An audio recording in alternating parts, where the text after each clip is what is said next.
The checklist assessment is one of the non-test assessment options available for homeschooling families in Washington state. In the state of Washington, the annual assessment requirement can be met by either having a student take a standardized achievement test or be evaluated by a certificated person working in the field of education. The checklist assessment satisfies the second assessment option listed in the homeschool law. With this option, the child does not need to take a test. Instead, the home educator, typically the parent, assembles a portfolio of what the child knows or has worked on in the past school year and submits the portfolio for a certificated teacher to review. The checklist assessment is a great option for students who have been working at primarily one grade level during the academic year for all subjects and who cannot or do not want to take a standardized achievement test. If your child is unable to take a standardized achievement test for any reason, such as in cases of extreme testing anxiety, a learning disability, or a physical limitation, ordering a checklist assessment may be the best option. It is important to note that the checklist goes by grade.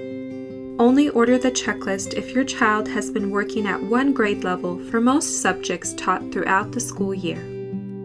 What exactly is the checklist assessment and what does it look like? The checklist assessment is a form that is designed to help you record what your child has learned in the past school year. It goes by grade and contains a list of skills typically covered for each of the required subjects that homeschooling families must cover in Washington state. These subjects are reading, writing, spelling, language, math, science, social studies, history, health, occupational education, and art and music appreciation. To order the checklist assessment to be mailed to you, select the grade that your child has most recently completed, add it to the cart, and proceed with the checkout process. Once you receive the checklist in the mail, you may take as long as you need to complete the assessment and check off the skills that the student has covered for the grade being evaluated.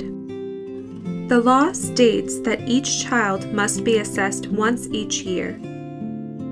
Along with the checklist form itself, there is additional material that needs to be submitted. Essentially, your goal is to compile a portfolio that represents what your child knows and has learned in the past school year. The instructions that come with each assessment will indicate what type of additional material to send. At a minimum, the portfolio should include the filled-out checklist form, a few math, reading, and language arts worksheets, ideally 1 or 2 from the beginning, middle, and end of the level of study to show the student's progress, a book log, and a writing sample.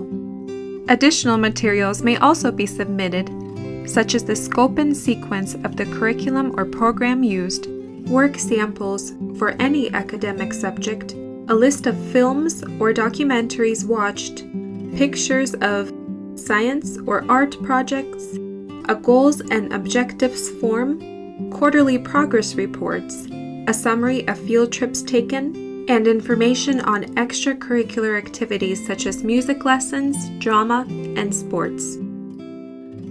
Once the portfolio is assembled, a copy is mailed to Family Learning Organization to be reviewed by a certificated teacher. The original portfolio should be kept by the family. Once the teacher is finished reviewing the portfolio, an evaluation letter is mailed to the family confirming that the student's progress has been evaluated in compliance with the law. The checklist assessment is not a pass or fail evaluation. The teacher will provide commentary on your child's academic progress and confirm whether the required subjects have been addressed. This letter should be stored by the family alongside the original portfolio. It is important to note that simply ordering and filling out one of our non-test assessment forms will not itself meet the Washington State Annual Assessment requirement. The form and additional materials must be submitted for teacher review in order to comply with the law. If you have any questions about the checklist assessment, please call or email us and we'll be happy to assist you.